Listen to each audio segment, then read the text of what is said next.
Seigneur, nous voulons te bénir, te remercier pour notre rendez-vous. De ce soir, Seigneur, pour écouter ta parole, de nous instruire dans ta parole, et de te révéler à chacun de nous, afin que nos vies ne soient plus jamais les mêmes, et que nos vies soient totalement, entièrement transformées. Nous voulons vivre des choses nouvelles avec toi. Nous voulons contempler ta grandeur et ton autorité. Laisse ta présence se manifester au milieu de nous. Et que toute la gloire te revienne au nom de Jésus. Amen. Donc le dimanche, j'avais enseigné sur Jézabel, l'esprit de Jézabel et les vrais prophètes de Dieu. Car Jézabel avait de faux prophètes. Elle en avait 850. 400 qui sont des adorateurs de Baal. Et 450 qui sont les adorateurs d'Astarté. Alléluia. Amen. Mais ce soir, je vais alors enseigner sur l'esprit de Jézabel, esprit d'idolâtrie et de prostitution. Amen. Esprit d'idolâtrie et de prostitution. Tel que nous l'avons vu, Jézabel étant déjà une adoratrice de Baal et d'Astarté, à travers l'alliance qu'elle a eue avec le roi Akab, elle a introduit aussi ses divinités. Amen. L'idolâtrie. Nous savons que l'esprit d'Isabelle est lié maintenant à la prostitution, à la perversion sexuelle.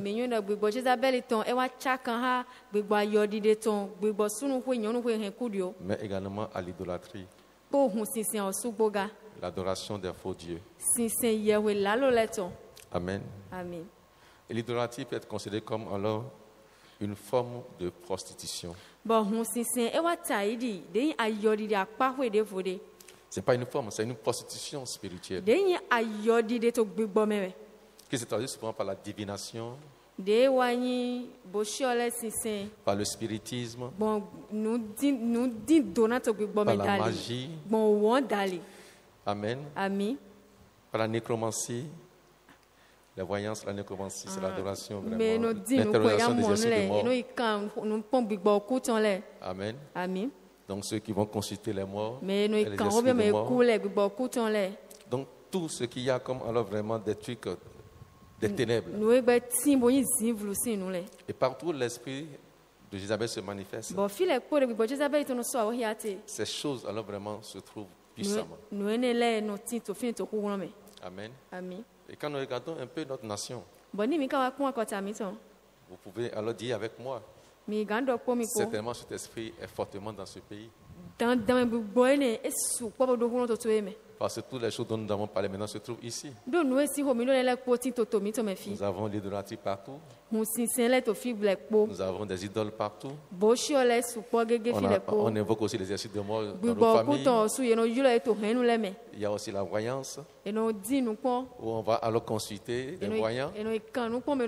Toutes ces choses se trouvent alors dans notre pays. Et ce n'est pas seulement dans notre pays. Dans beaucoup de pays africains et dans le monde.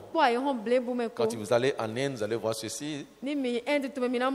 Vous allez à Singapour, vous allez voir. Donc l'idolâtrie se trouve un peu partout, alors dans le monde entier.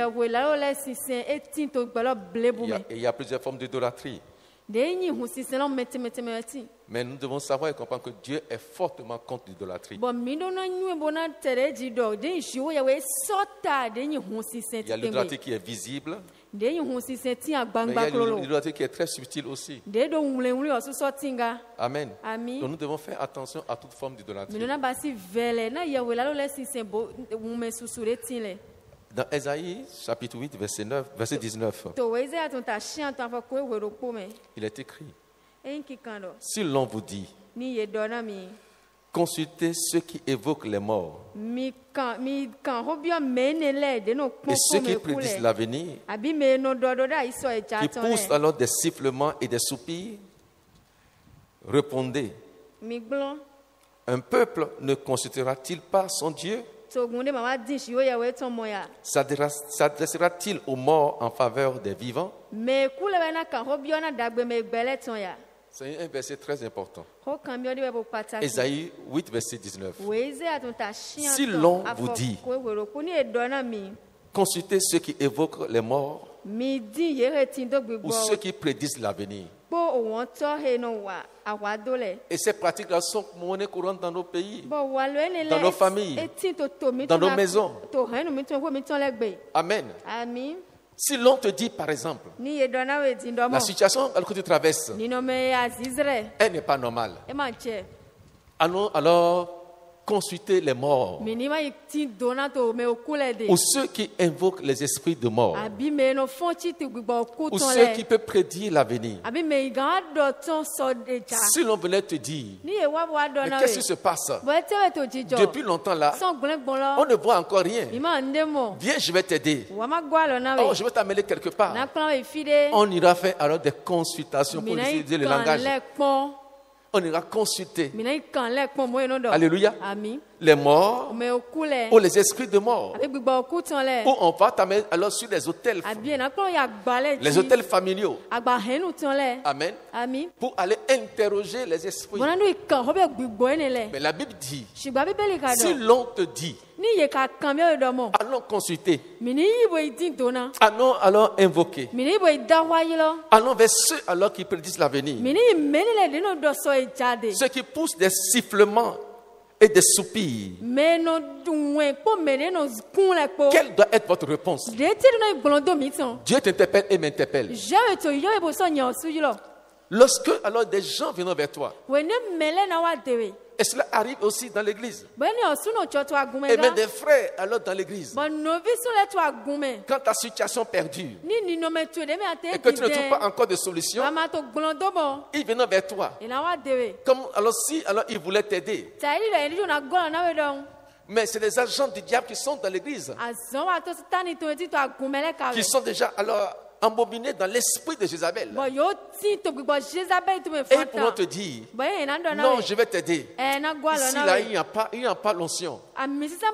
Oh, je connais un prophète. Je connais quelqu'un. Si on va vers lui, on aura certainement la solution.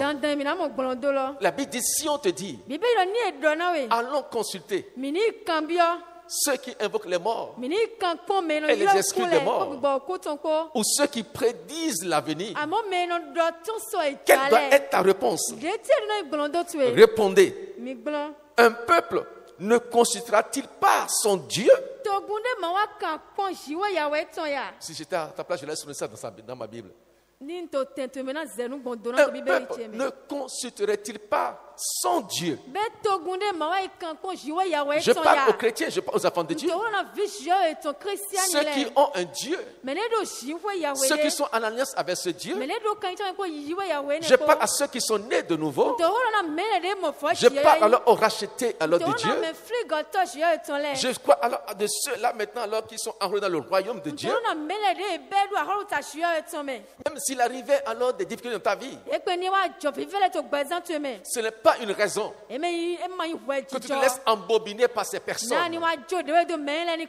qui ne sont pas du royaume, mais qui sont là alors pour maintenant alors te déconnecter de ton Dieu. Il dit, répondez alors à ces personnes. Un peuple ne considérera-t-il pas son Dieu? Donc le Dieu que j'adore, que tu adores, n'a pas mis une barrière entre toi et moi. Et pour nous qui sommes encore nés de nouveau, la Bible nous dit, depuis que Jésus alors a expiré sur la croix du Golgotha, qu'il a accompli sa mission, le voile alors s'est déchiré. Et que toi et moi, nous avons un libre accès dans le sanctuaire divin. Nous pouvons aller maintenant dans la présence de Dieu.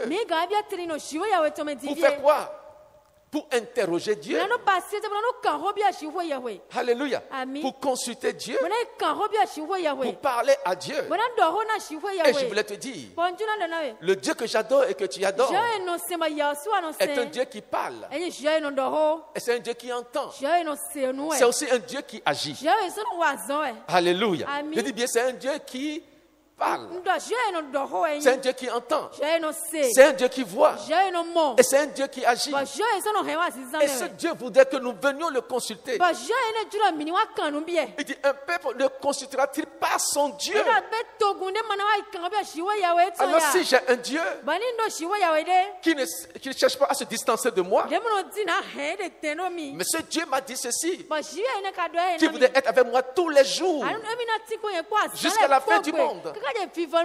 Il a dit, je t'abandonnerai point, je ne te délaisserai point. Donc il me remet, il te revient de tourner ton regard vers ce Dieu, de le consulter, de l'interroger.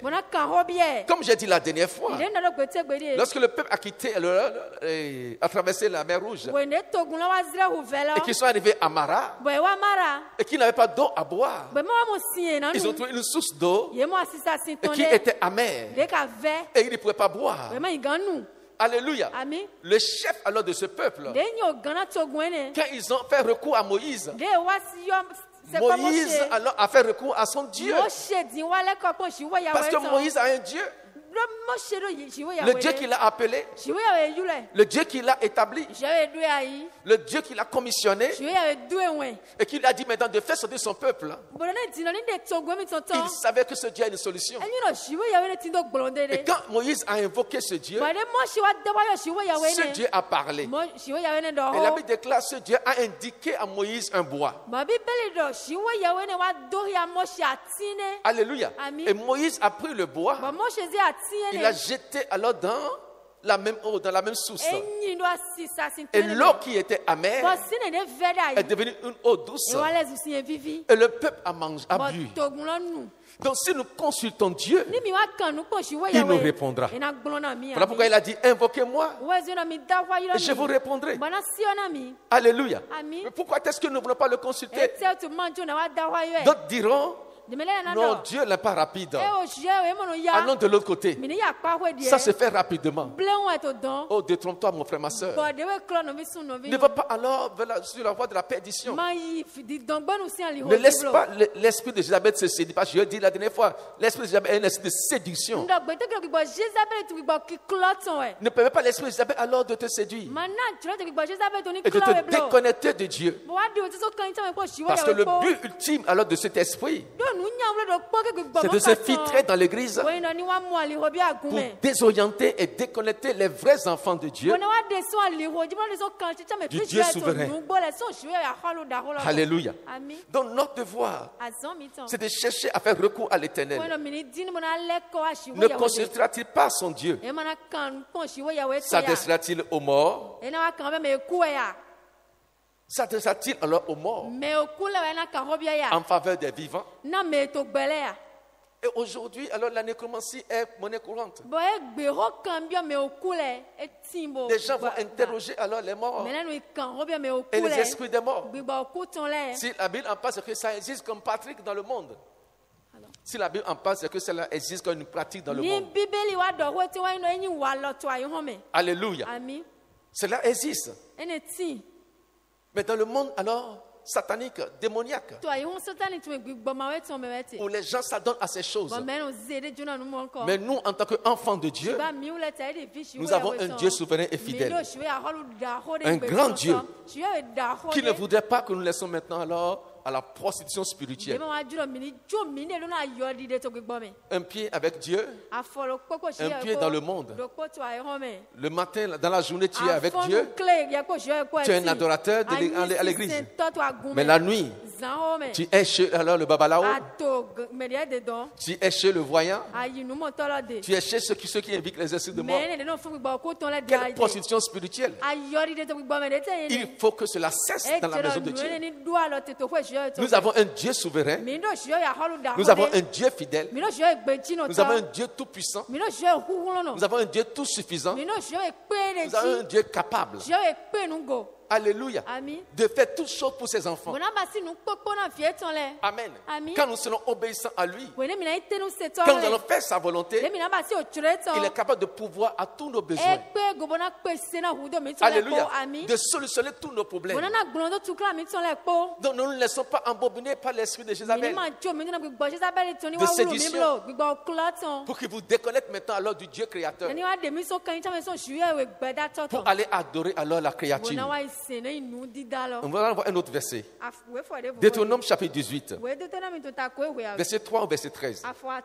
Pourquoi j'insiste alors sur ces choses? Bien-aimé, je crois fortement que nous sommes dans les derniers temps. Je crois fortement que Jésus alors est très très à la porte. Peut-être que l'enlèvement peut avoir lieu cette nuit, je ne sais pas. L'enlèvement peut avoir lieu cette nuit, je ne sais pas. Parce qu'actuellement, le diable est en train alors d'acérer les choses. Il est en train d'acérer les choses à une certaine alors vitesse. Et donc, ce temps doit être pour l'Église un temps alors de remise en question. Pour voir si est-ce que je suis encore sur la bonne voie. Le temps alors de danser est passé. Alléluia. Car je ne veux pas dire qu'il ne faut pas danser dans le Seigneur. Dieu n'a rien contre alors la danse. Mais nous devons alors chercher à nous connecter à notre Dieu et à faire sa volonté et être sûr et certain. Si la trompette sonne, je ne raterai pas. Si la trompette sonne, j'entendrai le son de la trompette. J'entendrai la voix. Alléluia. Et j'irai à sa rencontre. Amen. Mais pour alors pouvoir aller, toutes les grosses pierres qui sont attachées à toi pour te retenir à terre, il faut que ces pierres soient ôtées de ta vie. Qu'est-ce que j'appelle pierre? Les péchés. Amen. Qui nous environnent si facilement. Alléluia. Il faudrait que ces choses alors puissent sortir de ta vie. Amen. Deutéronome chapitre 18, verset 9 à 13. Lorsque alors tu seras entré dans le pays que l'Éternel ton Dieu te donne, tu n'apprendras point à imiter les abominations de ces nations. Lorsque tu seras entré dans le pays que l'Éternel ton Dieu te donne,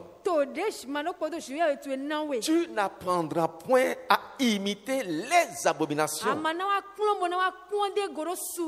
de ces nations. Autrement dit, la nation dans laquelle le Seigneur te fait entrer, qui te donne en possession comme un héritage, il y a un peuple qui était là et ils étaient adonnés alors à l'abomination, à l'idolâtrie, à la nécromancie, à la voyance, au spiritisme, et toutes ces choses démoniaques se pratiquaient déjà là. Et quand toi tu alors arriveras sur ce territoire que Dieu t'a donné, que dois-tu faire? Tu ne dois pas imiter les abominations de ces nations. Mais nous voyons aujourd'hui, au lieu que l'Église aille à la conquête du monde, gagner alors le monde à Dieu, c'est encore maintenant une certaine forme d'Église qui laisse maintenant l'esprit de Jézabel s'introduire alors puissamment dans l'Église. Et les pratiques qui sont là-bas alors sont monnaie courante dans certaines églises. Dis à ton voisin, il faut que cela change. Alléluia, il faut que cela change.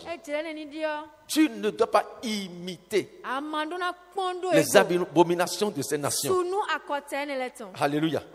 Dis à quelqu'un, tu ne dois pas imiter. S'il y a quelqu'un que tu dois imiter, c'est qui? C'est Christ.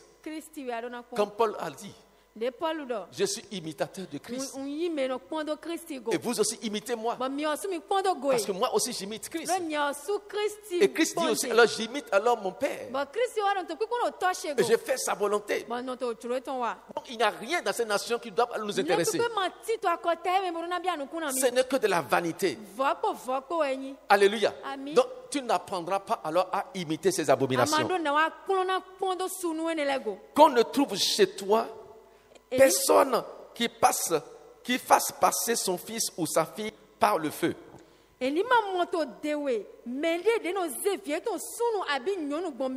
Parce que c'est des pratiques qui existent.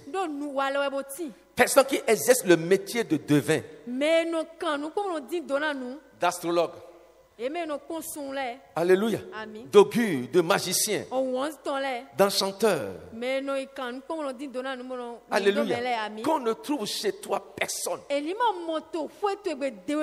qui fasse passer son fils, personne qui exerce le métier. Je veux dire quoi? Il y a certaines personnes qu'on ne doit pas trouver chez toi. C'est-à-dire, l'heure est arrivée que tu dises à quelqu'un, toi là, qu'est-ce que tu cherches ici? Ta place n'est pas ici. Donc on doit interdire alors à cette personne d'avoir accès au milieu de nous. Mais si nous ne le faisons pas, et si s'infiltre, nous allons souffrir. Quand je vais enseigner sur alors l'esprit de Jézabel dans l'église, vous allez comprendre. Alléluia. Ce qu'il peut faire dès qu'il entre dans l'église. Amen. Personne qui consulte ceux qui évoquent les esprits et disent alors la bonne aventure. Alléluia. Disent la bonne aventure, ils vont raconter des choses. Alléluia. Ces personnes-là n'ont pas alors la place dans ta vie. Personne qui interroge les morts. Verset 12. Car quiconque fait ces choses est en abomination à l'Éternel. Quiconque fait ces choses, quiconque permet ces choses, quiconque laisse alors ces gens-là entrer, est en abomination à l'Éternel. Et c'est à cause de ces abominations que l'Éternel, ton Dieu, c'est Dieu dit l'Éternel, ton Dieu. Donc ce peuple connaît son Dieu, mais s'est laissé quand même. Et l'esprit de Jézabel l'a détourné de son Dieu. Et il se retrouve maintenant être adorateur des choses abominables. Et ces abominations alors vont détruire totalement alors ce peuple. Il dit c'est à cause de ces choses, de ces abominations, que l'Éternel ton Dieu va chasser ces nations devant toi. Et tu seras entièrement toi à l'Éternel ton Dieu. Donc Dieu lui-même alors prend la résolution de chasser ces alors nations abominables. Mais avant que Dieu ne le fasse, que toi alors tu marches maintenant dans l'obéissance à ce Dieu. Qu'il voit que toi tu es celui-là qui ne voudrait pas que ces personnes habitent. Tu leur as pas donné un accès favorable. Tu leur as barré la voie. Tu leur as résisté. Ils vont te haïr. Ils vont te combattre. Mais tu as ton Dieu avec toi. Et ton Dieu combattra pour toi. Et les chassera de ta vie. Dans cette histoire, il n'y a pas de compromis. Je dis, dans cette histoire, il n'y a pas de compromis. Non, si tu fais de compromis, le diable alors va te détruire. Alléluia. Le diable alors va te détruire. Bon, bien aimé, comprends alors vraiment que nous devons être des hommes et des femmes très résolus et décidés.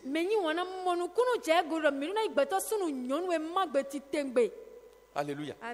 L'esprit de Jézabel, c'est un esprit d'idolâtrie et de prostitution spirituelle.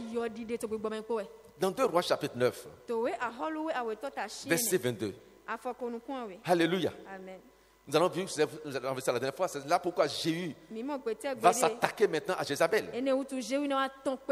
On dit dès que Joram vit Jéhu, il dit, est-ce la paix Jéhu? Est-ce la paix? Jéhu répondit, quoi la paix? Quoi la paix? Non, il n'y aura pas la paix pour Jézabel. Alléluia. Il n'y aura pas la paix pour Jézabel. Si tu laisses Jézabel en paix, toi tu seras troublé. Ta vie sera troublée. Ton ministère sera troublé. Alléluia. Jéhu dit non. Quoi? La paix? Ah non. Ce temps de paix est passé. Et Jéhu alors va agir. Jéhu répondit, quoi? La paix, tant que durent les prostitutions de Jézabel, ta mère, et les multitudes de ses sortilèges. Tant que durent les prostitutions de Jézabel. Alléluia. Et les multiples sortilèges, les multiples choses qu'elle fait. Il n'y aura jamais la paix. Alléluia. Donc nous aussi, nous ne devons pas leur donner la paix. Nous devons trouver leur royaume. Nous devons les combattre. Nous devons les chasser du milieu de nous. Alléluia. Parce qu'il faudrait que nous puissions alors préparer un terrain favorable à notre Dieu pour qu'il se manifeste pleinement et parfaitement. Si ces gens-là sont toujours avec nous, ils vont te retarder. Ils vont t'arriérer. Ils vont alors t'empêcher d'avoir accès à la grâce, à la bénédiction que Dieu t'a réservée. Si ces pratiques s'infiltrent au milieu de nous, si ces pratiques s'infiltrent au milieu de nous, nous allons sortir de la volonté de Dieu. Et les bénédictions que Dieu nous réserve, nous n'allons pas pouvoir alors les obtenir. L'esprit de Jézabel cherche toujours à pervertir. Aujourd'hui, les vrais adorateurs et les purs et saints enfants de Dieu, elles cherchent toujours alors, cet esprit cherche toujours à pervertir. La vraie adoration et les vrais adorateurs. Alléluia. Ils cherchent toujours alors à pervertir les saints, les purs enfants de Dieu. Dans le seul but de les introduire dans les pratiques du monde et faire entrer alors de manière souveraine le monde alors dans l'église. L'esprit de Jézabel va amener la perversion dans le monde. La prostitution spirituelle dans le monde.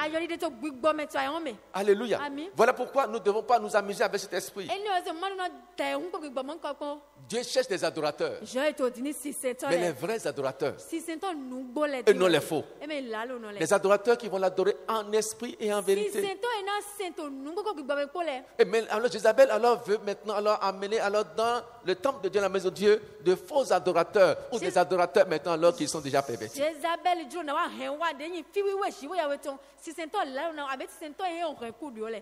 Je déclare ce soir que tu sois trouvé comme un vrai, un digne, un saint adorateur de Dieu.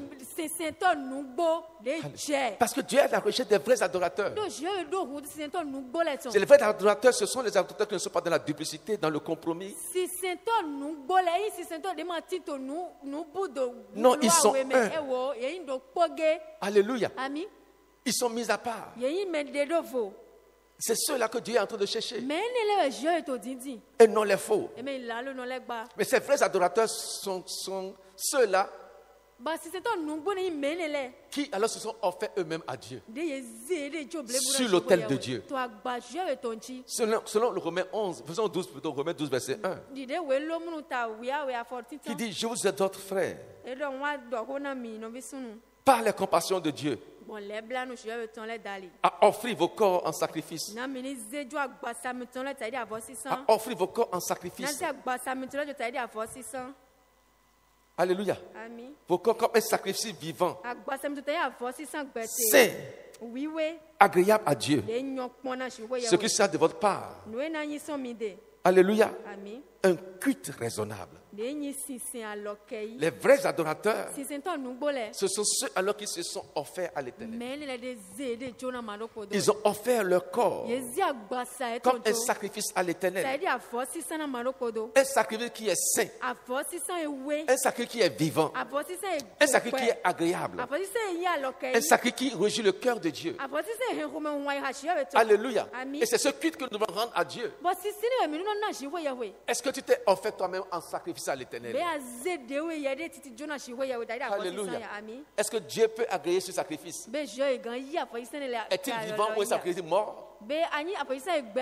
Est-il un saint sacrifice ou un sacrifice qui est déjà alors souillé? Est-il un sacrifice agréable à l'Éternel? Si oui, tu réjouiras le cœur de Dieu. Si oui, tu jouiras des bénédictions de Dieu. Tu verras Dieu alors en action dans ta vie. La véritable adoration ne doit pas être centrée alors ni sur le matériel, ni sur l'homme, mais elle doit surtout alors être alors un mode de vie purement fondé sur la parole de Dieu et tourné vers Jésus-Christ notre Seigneur. Je dis quoi? La vraie adoration ne doit pas être centrée alors sur le matériel. Parce qu'il y a des gens aujourd'hui, le matériel est devenu alors leur idole. L'adoration est centrée sur argent. Alléluia. Et d'autres maintenant même sont liés au culte de la personnalité, l'homme. Et l'homme alors est vénéré. Amen. Ces choses-là ne sont pas dans la vraie adoration. Mais la vraie adoration, c'est d'être un mode de vie purement basé sur la parole de Dieu et tourné vers Jésus, notre modèle, notre référence. Alléluia. Et c'est ce que Dieu veut de toi et de moi. L'amour alors de l'argent pour le ciel présent maintenant a déjà gagné le cœur de beaucoup d'églises.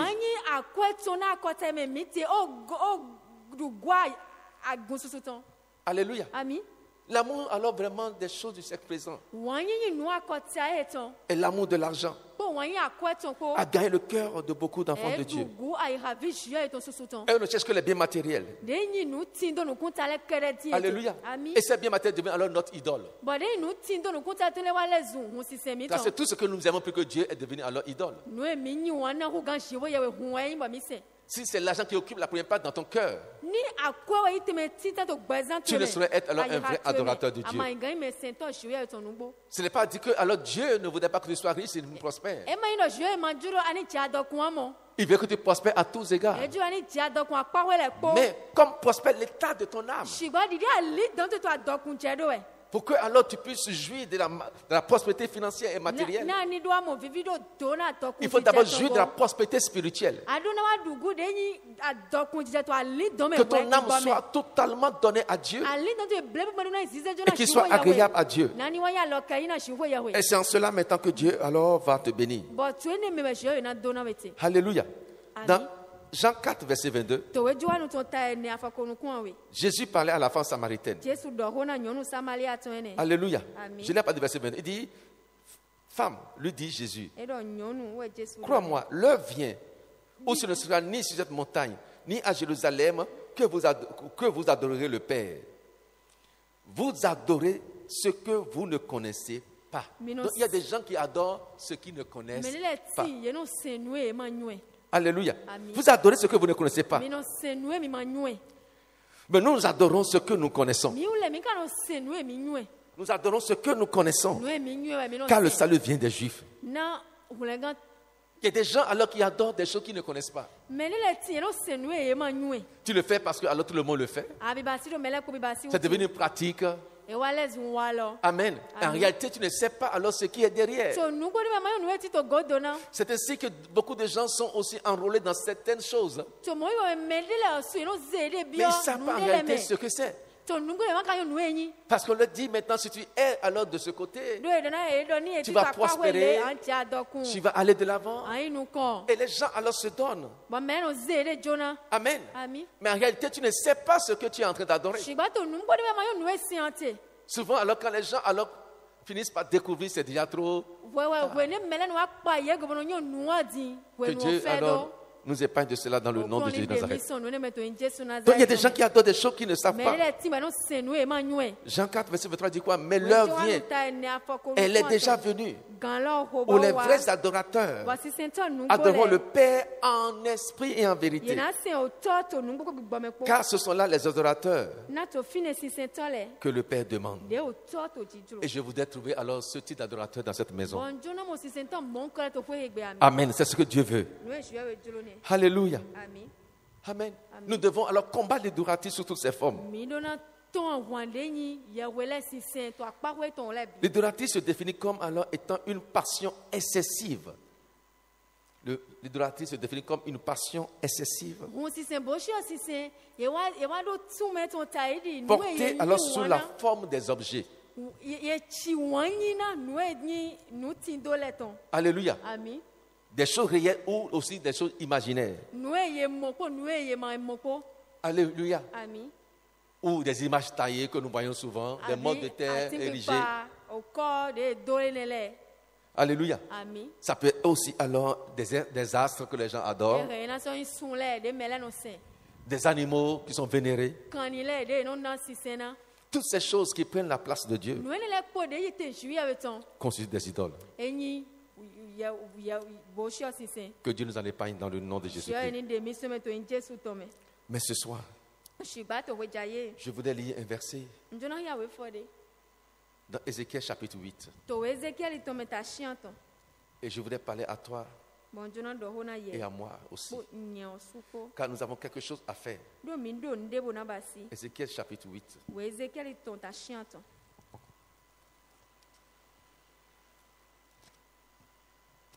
Il est écrit.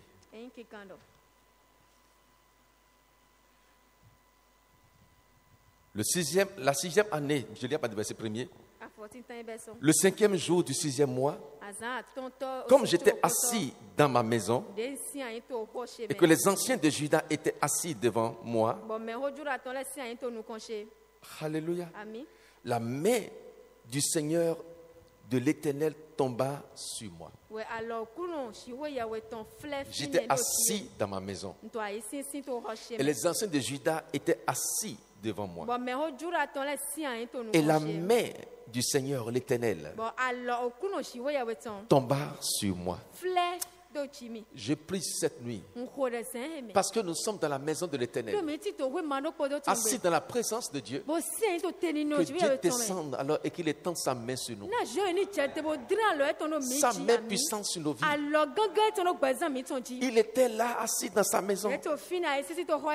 Alléluia. Et la main du Seigneur, l'Éternel maintenant la tomba sur nous. Or, on nous a dit que la droite de Dieu est toujours victorieuse. Si la droite de Dieu descend sur toi, la victoire est certaine. Si la main de Dieu descend sur toi, quelque chose de surnaturel, de divin va se manifester. Et quand la main alors tomba sur lui, il dit, je regardais et voici, c'est une figure ayant l'aspect d'un homme.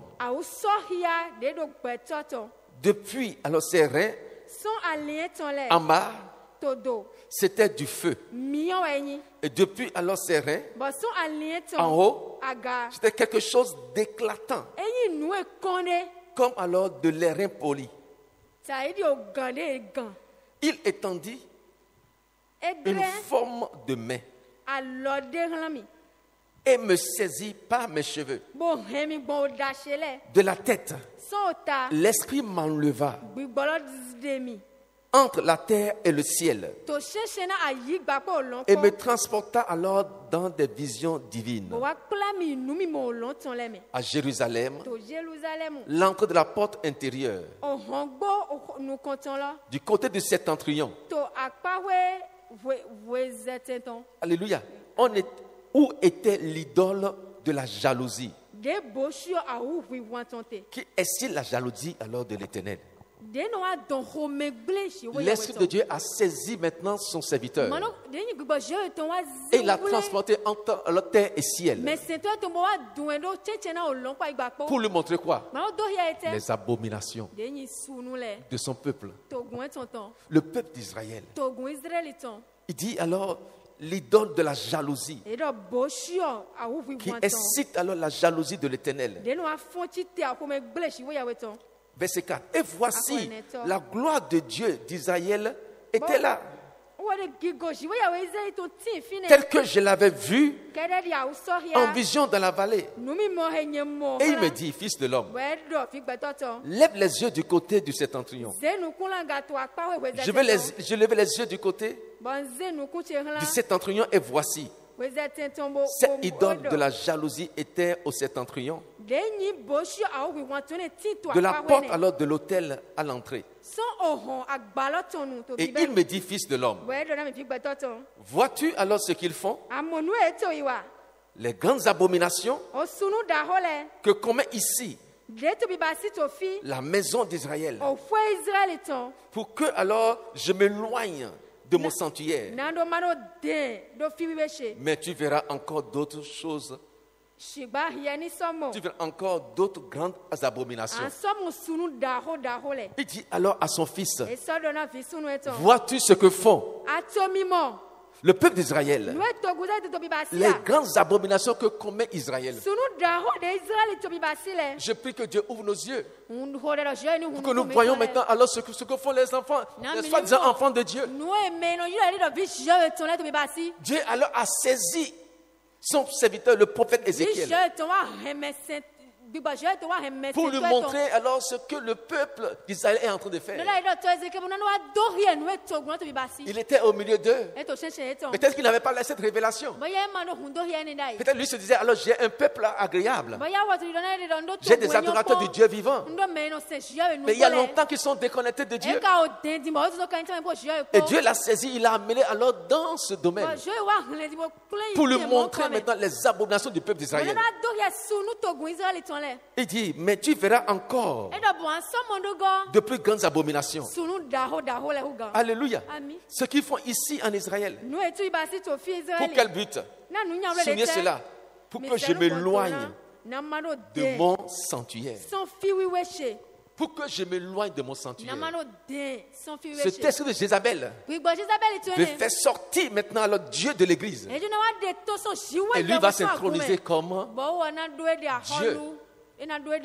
Alléluia. Il dit, alors cela est fait pour que je m'éloigne. Parce que Dieu a horreur de ces abominations. Il ne peut pas alors vivre au milieu de ces abominations. Donc l'ennemi alors voudrait que Dieu s'éloigne de l'église. Et aujourd'hui, nous avons beaucoup de soi-disant églises. Des dominations, des dénominations. Mais Dieu n'est plus là. Nous avons déjà très longtemps éloigné Dieu. Amen. De son sanctuaire. L'autel est profané. Alléluia. Il n'y a plus rien de divin. Cela n'attire pas la présence de Dieu.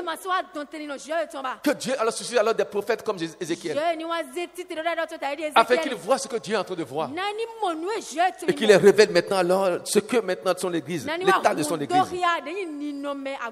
Il dit au verset 7, il me conduisit à l'entrée du parvis. Je regardais et voici, il y avait alors un trou dans le mur. Je déclare que tout trou qui a été fait dans le mur soit fermé maintenant au nom de Nazareth. L'ennemi a fait alors des trous dans le mur pour introduire de façon sournoise, alléluia, les abominations. Amen. Dieu l'a amené pour voir ce qui a été fait. Il dit, je regardais et voici, il y avait un trou dans le mur. Et il me dit, fils de l'homme, parce que la muraille, je perçais la muraille et voici. Pardon, il dit, perce la muraille, excuse-moi. Je perçais la muraille et voici, il y avait une porte. Alléluia. Amen. Ils ont fait un trou dans le mur. Mais ce trou amène quelque part. Et Dieu me dit, perce cette muraille. Et quand j'ai percé la muraille, j'ai vu qu'il y avait une porte. Donc cette porte doit alors donner accès à quelque chose. Écoutons ce que la parole de Dieu dit. Et il me dit, entre. Et je vois alors les méchantes abominations qu'ils commettent ici. Alléluia. Donc, à vue d'œil, alors on ne pouvait pas voir ces choses. Parce qu'un trou a été fait. Et derrière alors cette muraille, il y a eu alors plein d'abominations. Pour qu'ils puissent voir les abominations du peuple, il faudrait d'abord qu'ils percent la muraille. Et c'est après avoir percé la muraille qu'ils découvrirent maintenant les abominations qui s'y trouvaient. Je prie que Dieu maintenant ouvre nos yeux spirituels, afin que nous puissions percer les miracles qui ont été érigés de manière spirituelle pour introduire des abominations. Amen. Qui étouffe maintenant la manifestation de l'esprit, qui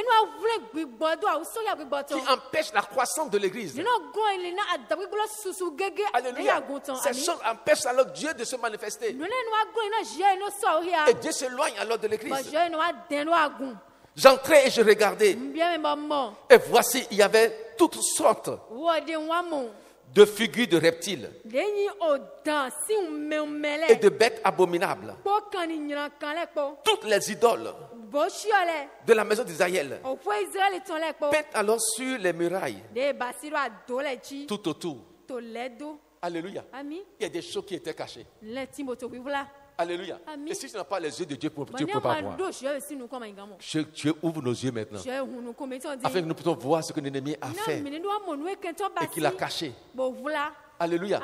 Et ces choses maintenant alors travaillent contre nous. Travaillent alors contre ta vie. Travaillent contre le ministère. Empêchent alors notre éclosion, notre croissance, notre développement, notre épanouissement. Alléluia. La Bible dit verset 11, 70 hommes des anciens de la maison d'Israël, au milieu desquels était Jazania, fils de Shaphan, se tenait devant ses idoles. Chacun l'ascensoir à la main, et il s'élevait une épaisse nuée d'encens. 70 hommes. Lesquels? 70 anciens d'Israël étaient alors consacrés comme adorateurs, comme prêtres de ces idoles. Et tous avaient alors l'ascensoir dans la main. Et ils faisaient lever l'encens. Quelle abomination.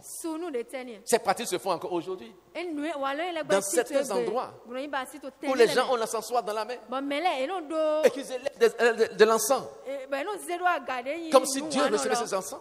La Bible déclare derrière il y avait des idoles, des images taillées, des images de reptiles. Alléluia. Et toutes sortes d'images maintenant là sur le mur. Alléluia. Et il y avait 70 anciens d'Israël. Ce n'est pas n'importe qui, 70 anciens qui étaient là et qui faisaient monter alors une nuée d'encens, une épaisse nuée d'encens. Le verset 12 m'intéresse. Et il me dit, fils de l'homme, vois-tu ce que font dans les ténèbres les anciens de la maison d'Israël? Vois-tu ce que font dans les ténèbres les anciens d'Israël, ceux qui sont censés être dans la lumière, ils sont maintenant alors dans les ténèbres, ayant des pratiques alors ténébreuses. Alléluia. Chacun alors dans sa chambre, plein maintenant alors de figures, car ils disent, l'Éternel alors ne nous voit pas. L'Éternel a abandonné le pays. Et est-ce qu'il y a quelque chose qui est caché à Dieu? Oh, Dieu ne nous voit pas. Il a déjà abandonné le pays. On dit que la nature a horreur du vide. Donc si Dieu a abandonné, quelqu'un d'autre va occuper. Et qui? C'est le diable. Alléluia. Donc ils disent que non, l'Éternel a abandonné le pays. Deuxièmement, ils ne nous voient pas. Ils sont stupides. La Bible dit, ces regards parcourent toute la terre. Ils ne dorment, ils ne sommeillent point. Donc à quel moment maintenant tu me fais des choses qu'il ne pourra pas te voir? Ce Dieu, il voit toutes choses. Mais voilà ce qu'eux, ils se disent. Tellement qu'ils ont alors fait la chose de manière sophistiquée. Ils ont mis tout ce qu'il fallait, les murailles, les trous, tout ce qu'ils ont fait. Mais Dieu, il va tout. Au temps opportun, il les révèle. Nous prions que Dieu nous révèle maintenant les choses alors qu'ils sont faites spirituellement pour amener l'abomination alors sur l'autel de Dieu. Et il me dit, tu verras encore d'autres choses. Alléluia, d'autres grandes abominations qu'ils commettent. Ah, ce n'est pas encore le pire, hein, la deuxième fois. Il dit encore, tu verras encore plus. Donc, il est allé de plus petit et il va progressivement. Alléluia. Tu verras encore de plus grandes abominations qu'ils commettent. Et il me conduisit à l'entrée de la porte de la maison de l'Éternel, du côté de Septentrion. Et voici, il y avait là des femmes assises qui pleuraient Tammuz. Et il me dit, vois-tu, fils de l'homme, tu verras encore d'autres abominations plus grandes que celles-là. Et il me conduisit maintenant dans le parvis intérieur de la maison de l'Éternel. Et voici à l'entrée du temple de l'Éternel, entre le portique et l'autel, il y avait environ 25 hommes tournant le dos au temple de l'Éternel et le visage vers l'Orient. Ils sont dans la maison de Dieu. L'autel de Dieu est là. Le lieu d'adoration est là. La Bible dit quoi? Ils ont tourné le dos. Alléluia. Au temple de l'Éternel, ils ont tourné le regard vers quoi? Vers l'Orient. Amen. Or, nous avons vu, quand Salomon a bâti le temple, il a consacré le temple. La déclaration de Salomon, il dit n'importe quel juif dans le monde entier, s'il y a quoi que ce soit, s'il peut tourner son regard vers Jérusalem, là où le temple a été bâti, et qu'il invoque le Dieu alors de cette maison, que le Dieu alors entende et que le Dieu les exauce. Alléluia. Voilà pourquoi quand Daniel était en déportation et qu'on était de prier, il a ouvert grandement la porte. Il a tourné son regard vers où? Vers Jérusalem. Invoqué le Dieu d'Israël. Et ce Dieu s'est manifesté. Il a fermé la gueule des lions. Maintenant, voilà alors les enfants d'Israël. Au lieu alors de tourner maintenant, de se tourner vers l'autel de Dieu, d'être des adorateurs du Dieu vivant, ils sont dans la maison de Dieu, mais ils ont tourné dos. Ils ont fait face maintenant à quoi? Au Dieu étranger de l'Orient pour les adorer. Je te pose une question ce soir. Es-tu tourné vers l'autel du Dieu vivant ou tu as tourné déjà dos? Alléluia. Tu as alors abandonné le Dieu vivant, le Dieu créateur, et tu as tourné déjà vers le monde. Beaucoup alors d'enfants de Dieu aujourd'hui sont dans cet état. Ils sont dans la maison de Dieu, mais ils ont tourné dos à l'autel de Dieu, au temple de Dieu. Ils ont tourné face au monde, les choses du monde. Quand on vous regarde aujourd'hui, tu veux t'habiller comme les mondains, les mini-jupes. C'est ce qui est maintenant. Alors le sein est dehors. Jézabel. Et tu suscites la convoitise des hommes. Quel homme va voir à côté de toi les saints de Dieu ne va pas regarder? À moins qu'il n'ait pas les yeux. Alléluia. Mais c'est toi qui es en train de créer la séduction. Et mettre toutes ces choses à nu. Vous portez alors des mini-jupes. Et quand vous avez maintenant, alors vous avez honte vous-même, vous ne commencez pas à mettre le sac pour pouvoir alors cacher. Amen. Pourquoi alors ne pas t'habiller de manière décente? Tu as déjà tout le dos à l'autel de Dieu. Pour être alors un vrai ou une vraie adorateur, une vraie adoratrice de Dieu. Et tu as tourné alors ton regard vers le monde et les choses de ce monde. Alléluia. Que Dieu nous vienne en aide et que nous changions de comportement. Dis, je tourne maintenant mon regard vers le ténèbre, le Dieu d'Israël, et je vais l'adorer lui et lui seul. Et je tourne le dos au monde et à sa convoitise. Alléluia. Le monde derrière moi, la croix devant moi. Le monde derrière moi, la croix devant moi. Cela doit être maintenant alors la volonté, le désir ardent de chacun de nous. Surtout en ce temps de la fin. Nous devons tourner le dos au monde et tourner la face alors vers Dieu. Mon bien-aimé dans le Seigneur, cela est très important. Alors ils ont tous les regards vers l'Orient. Et ils se prosternent à l'Orient. Devant quoi? Devant le soleil. Donc le soleil devient leur Dieu. Amen. Et d'autres alors se tournent vers la lune. Amen. Et on adore les astres. Que Dieu alors nous délivre de cela. Amen. Mais que nos regards soient tournés vers le Dieu. Le Dieu réel et véritable. Le Dieu d'Abraham, le Dieu d'Isaac et de Jacob. Ce Dieu d'amour. Ce Dieu de compassion et de miséricorde. Ce Dieu qui t'aime et il te veut à lui et à lui seul. Ce Dieu qui est un Dieu jaloux, qui n'aime pas partager la gloire avec quelqu'un d'autre.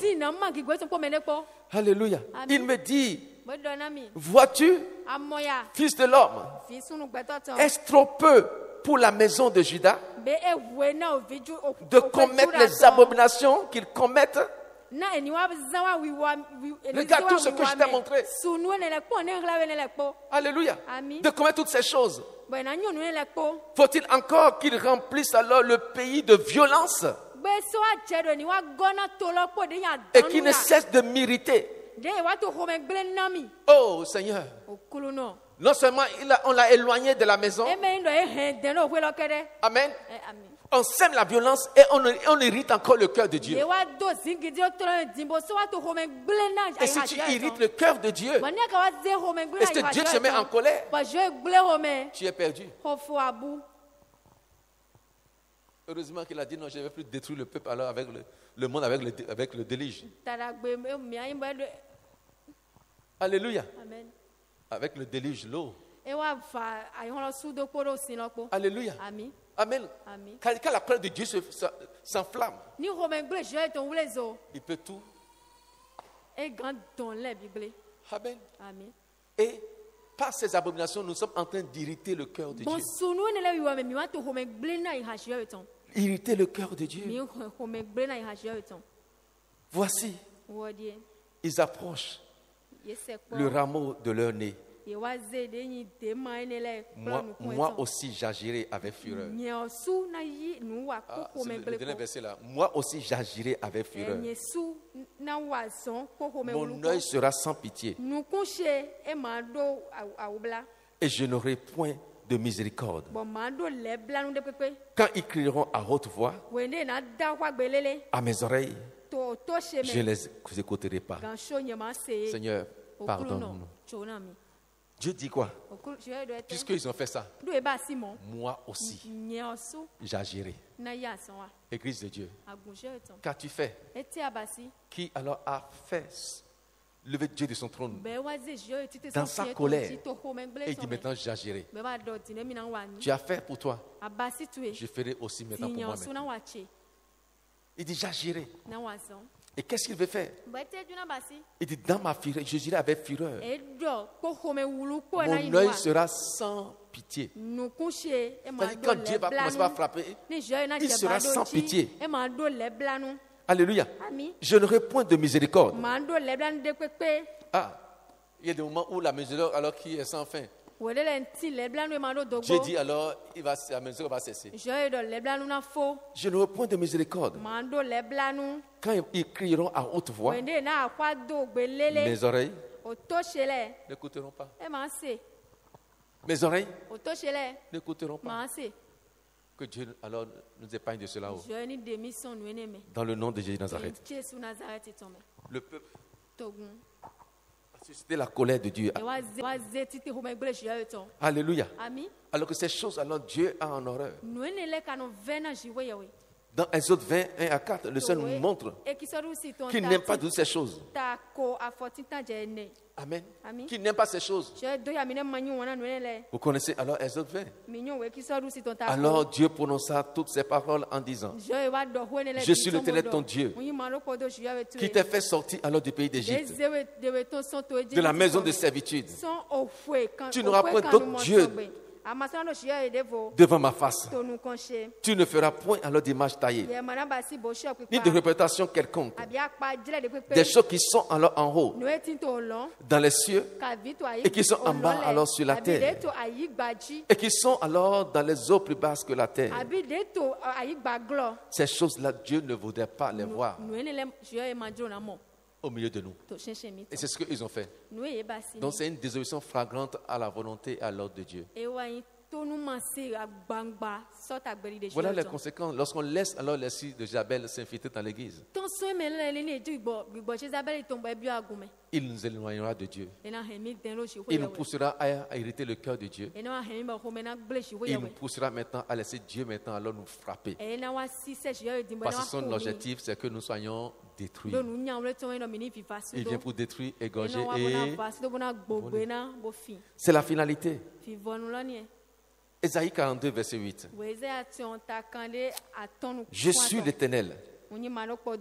C'est là mon nom. Et je ne donnerai pas ma gloire à un autre, ni mon honneur aux idoles. Dans Ézéchiel chapitre qu'on a lu, ils ont fait partie de la gloire de Dieu, de la maison de Dieu. Alléluia. C'est-à-dire quoi? Ils ont enfanté ou généré alors Ichabod. La gloire a été ôtée du milieu du peuple. Amen. Et Dieu dit qu'il agira. Et sans pitié. Alléluia. Dieu est un Dieu jaloux. Il dit: je ne donnerai pas ma gloire à autrui, ni mon honneur aux idoles. Donc Dieu ne peut pas alors accepter que l'idolâtrie alors s'infiltre dans l'église. Alors, quand on parle de l'esprit de Jézabel, on parle alors d'idolâtrie et de la prostitution spirituelle.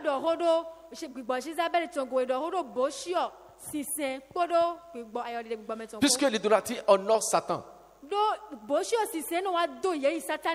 Et si nous laissons maintenant l'idolâtrie dans l'église, alors Satan est vénéré, Satan est honoré. Alléluia. Et quand Satan est honoré, l'apostasie va s'installer. L'apostasie, et la chute de la foi, le manque de foi. Les gens vont perdre la foi. Alléluia. Oh, la Bible nous dit dans les derniers temps, la foi du plus grand nombre va se refroidir. Et l'apostasie aura lieu. Et nous sommes dans les derniers temps. Alléluia. Et nous sommes dans les derniers temps. Et nous sommes dans les derniers temps. Et le diable est en train de s'infiltrer dans l'église. Le diable est en train de combattre l'église. Le diable veut empêcher alors que tu pries et que je prie. Dans beaucoup de nations, les églises ne sont pas encore ouvertes. Les gens continuent toujours alors à faire alors le culte en ligne. Parce que l'ennemi alors ne veut pas que l'église alors ait lieu. Parce que alors il sait que nous avons un Dieu vivant, un Dieu réel qui agit. Et si on nous laisse maintenant adorer notre Dieu, son plan alors va échouer.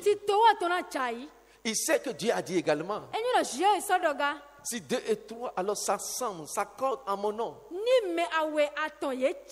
pour demander une chose quelconque, elle laisse de la parole alors le Père qui est dans les cieux. Troisièmement, il sait que alors Dieu a dit, là où 2 ou 3 s'assemblent à mon nom, je suis au milieu d'eux.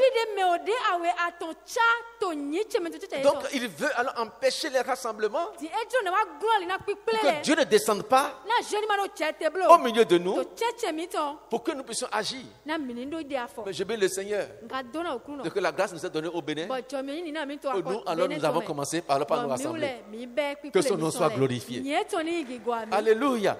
Et je prie maintenant alors que cela perdure. Que rien dans le physique comme dans le spirituel ne permette point alors que l'église soit encore fermée. Alléluia. Que rien dans le physique comme dans le spirituel ne donne alors assez favorable pour que l'église soit encore fermée. Alléluia. Afin que nous puissions adorer notre Dieu et qu'il descende. Parce qu'il y aura des vrais adorateurs qui l'adorent en esprit en vérité, qui ne vont pas profaner l'autel de Dieu, mais qui vont le consacrer et implorer et invoquer le Dieu vivant. Ils ne vont pas s'adonner à ceux qui invoquent les esprits et les esprits de mort, ou les diseurs de bonne aventure, ou les voyants, mais ils vont se trouver vers le vrai et le réel Dieu. Ce Dieu redoutable, ce Dieu qui agit encore aujourd'hui. Et le cri de mon cœur, c'est que par notre adoration, que Dieu descende dans notre condition et qu'il agisse et qu'il réponde alors à nos cris. Alléluia. Que dans notre adoration, que les œuvres du diable soient avortées, que les plans de l'ennemi alors soient annulés, que Dieu nous ouvre les yeux comme il a ouvert les yeux d'Ézéchiel pour nous montrer toutes les abominations et que nous puissions les détruire au nom du Nazareth et que nous puissions rétablir l'autel de Dieu. Que Dieu suscite des Néhémies maintenant qui auront alors les yeux de Dieu et qui vont rebâtir alors la muraille qui a été détruite. Qui vont alors rebâtir la muraille qui a été détruite. Mais sachez, quand les Néhémies se lèvent, les Sambala, les Tobija, les Geshem aussi alors se lèvent. Mais les Néhémies qui sont alors conduits par l'Esprit, les regards tournés vers Dieu, qui ont consacré leur vie, ils n'abandonnent pas l'ouvrage. Je déclare, tu n'abandonneras pas, mais tu iras jusqu'au bout. Tu vas achever ce que tu as commencé par la grâce de Dieu. Et le Seigneur alors te bénira. Je finis par ce verset, 1 Corinthiens 10, verset 14. C'est pourquoi, mes bien-aimés, fuyez l'idolâtrie. Wow. C'est le verset de conclusion. 1 Corinthiens 10, verset 14. C'est pourquoi, mes bien-aimés, fuyez l'idolâtrie. Fuyez quoi? L'idolâtrie. Que toi et moi, nous puissions fuir l'idolâtrie. Car l'idolâtrie n'est pas une chose bonne. Dieu n'aime pas alors vraiment l'idolâtrie. Et il nous demande maintenant de faire quoi? De fuir l'idolâtrie. Et il faudrait que nous puissions alors fuir cette idolâtrie. Il dit, c'est pourquoi, mes bien-aimés, fuyez l'idolâtrie. Alléluia. Je parle comme à des hommes intelligents.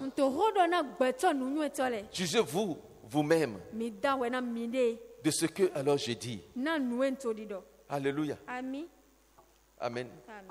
Fuyez l'idolâtrie. Je n'ai pas fuyé. Fuyons l'idolâtrie. Alléluia. Je suis aussi dedans. Amen. Fuyons l'idolâtrie. Parce que quoi? Dieu n'aime pas ça. Que Dieu nous aide. Au nom de Jésus. Amen. Amen.